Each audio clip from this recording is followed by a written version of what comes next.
Nous sommes donc toujours en forme. Tout à l'heure, nous avions commencé l'émission sur le président des Barbouzes, Emmanuel Macron, qui a parlé officiellement à Abdelmadjid Tebboune.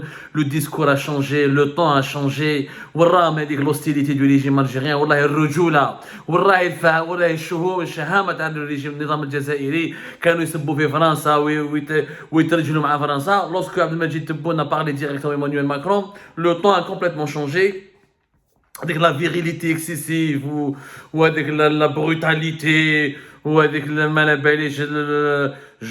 confiance en soi ou la sévérité dans la parole, et ben dans le temps, elle n'a pas lieu d'être, elle n'avait pas lieu d'être, parce qu'aujourd'hui je parle de ce 24 mars 2023, la présidence algérienne a confirmé dans un communiqué qu'Emmanuel Macron avait appelé Abdelmadjid Tebboune. Ils ont parlé, comme je l'ai expliqué dans la première émission, de l'affaire Amira Bouraoui, où les autorités algériennes parlent toujours d'exfiltration d'une militante qui a double nationalité, mais d'un autre côté, dans un autre paragraphe, la communication téléphonique a permis de lever plusieurs ambiguïtés concernant cette affaire qui a suscité des dissensions dans les relations bilatérales. Et les deux présidents, Emmanuel Macron et Abdelmadjid Tebboune, ont convenu de renforcer les moyens de communication entre les administrations des deux pays afin d'éviter que de telles situations se répètent.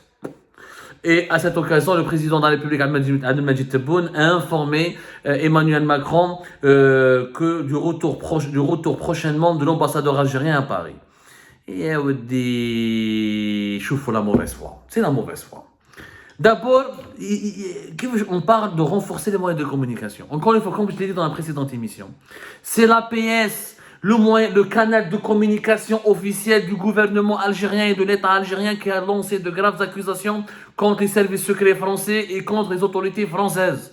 Il n'y a pas eu de confusion, il n'y a pas eu de malentendu. On parle d'ambiguïté, il n'y a pas eu d'ambiguïté. L'ambiguïté était du côté algérien. La France, dès le départ, a assumé. Il y a une ressortissante qui a le double nationalité. Elle est française et algérienne. Amira Bouraoui a été séquestrée par les services de sécurité en Tunisie. Elle a été emprisonnée pendant au moins 3 jours, ensuite séquestrée dans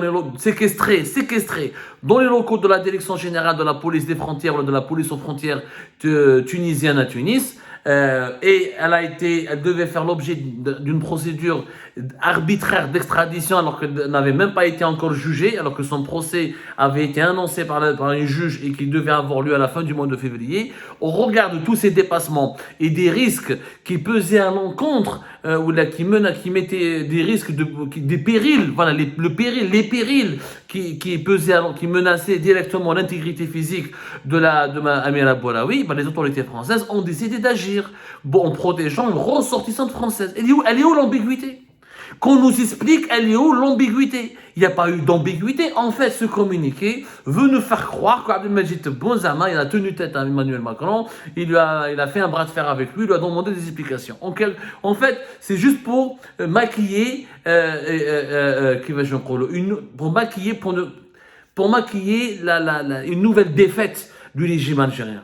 Le régime algérien, finalement, il a le drapeau blanc. Encore une fois, il a le drapeau blanc face à la France. Encore une fois, il s'est agenouillé. Il s'est agenouillé face à la France, devant la France. Encore une fois, il a fait marche arrière. Il a reconnu ses bêtises. On parle d'ambiguïté. L'ambiguïté n'était que du côté algérien. Les malentendus ont été uniquement du côté algérien. Concernant exfiltrés par les services consulaires français. Au départ, la presse algérienne et les autorités algériennes parlaient d'une exfiltration par les services secrets. Mais chez les services consulaires, maintenant, vous revenez à la vérité. Je vous l'hypocrisie et la mauvaise foi. Au départ, entre le 6 février et la fin février 2023, les autorités françaises ne parlaient pas de services consulaires. Ils parlaient de services secrets français tout court. Ou il y a maintenant services consulaires. Il n'y a pas d'incohérence. Comme ce régime n'a pas de consistance, n'a pas de constance. Il n'a pas d'épaisseur. Tout est construit sur le faux, sur le mensonge et sur l'usage du faux.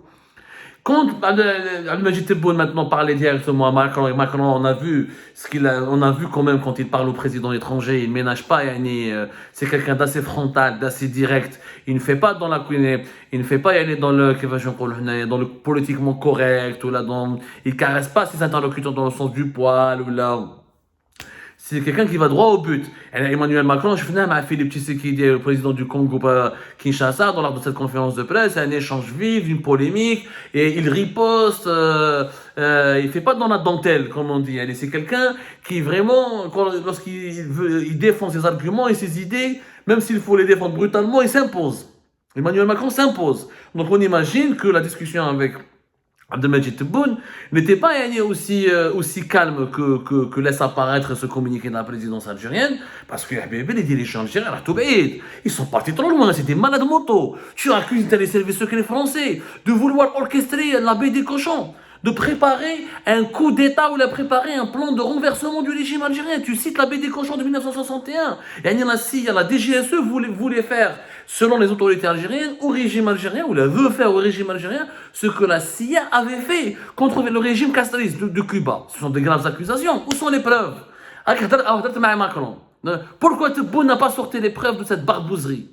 Le barbouze Macron a fait taire Tebboune.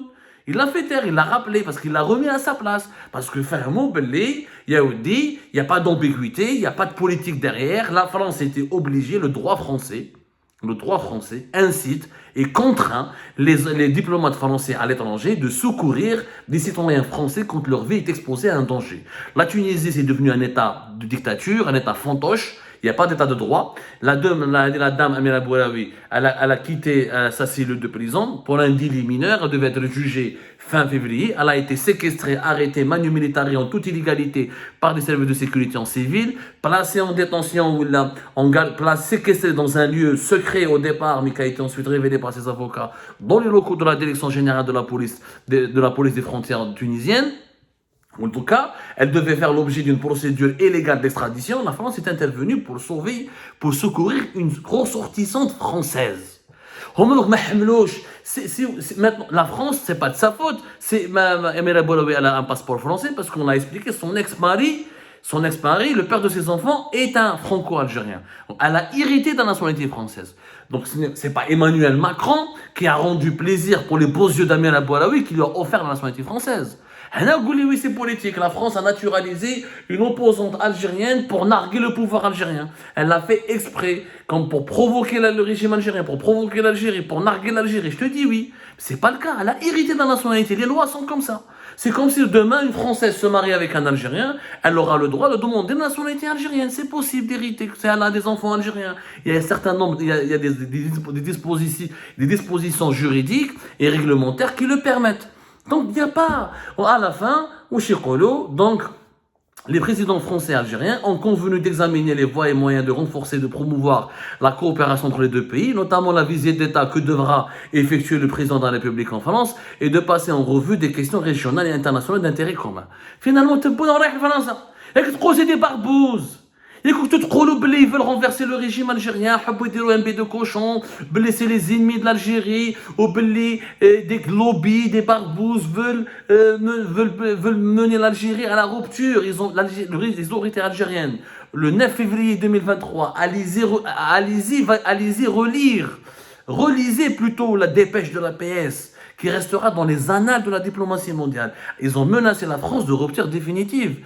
24 mars, deuxième jour du Ramadan, la visite d'État est maintenue. Nous allons renforcer la coopération bilatérale entre les deux pays. Nous allons promouvoir la coopération bilatérale. Que de l'hypocrisie. Dès le départ, le régime algérien ne voulait pas rompre avec la France parce qu'il n'a pas le courage, et pardonnez-moi le terme, je ne vais pas utiliser un autre mot parce qu'il y a des familles qui nous utilisent, il n'a pas de rompre avec la France parce qu'il n'a pas la capacité, parce qu'il a besoin du soutien du lobby français, il a besoin d'une relation apaisée avec la France, il a besoin d'un parrainage français, il a besoin de relations cordiales et harmonieuses avec la France pour durer dans le temps, pour se maintenir aux commandes du pays. Et pourquoi le régime algérien ne ferait pas à la France ce qu'il a fait au Maroc? Même le Maroc n'a pas été accusé de barbouzerie. Même les services secrets marocains n'ont pas été accusés d'être des barbouzes qui veulent renverser le régime algérien à travers un scénario comme celui de la baie des cochons. L'affaire a été finalement, les dirigeants algériens, tout le mois de février, des menaces, des insultes, de la propagande, de la diffamation. On parle de rupture de relations définitives entre l'Algérie et la France, rappel de l'ambassadeur algérien à Paris, propagande anti-française du jamais vu, une haine, un sentiment anti-français cultivé, et on a mis de l'huile sur le feu. On a diffusé des propos et des déclarations anti-françaises à tout bout de champ. Et à la fin, les deux présidents se sont parlé au normal, et non, c'était des ambiguïtés. De la barbouzerie, on est passé à l'ambiguïté.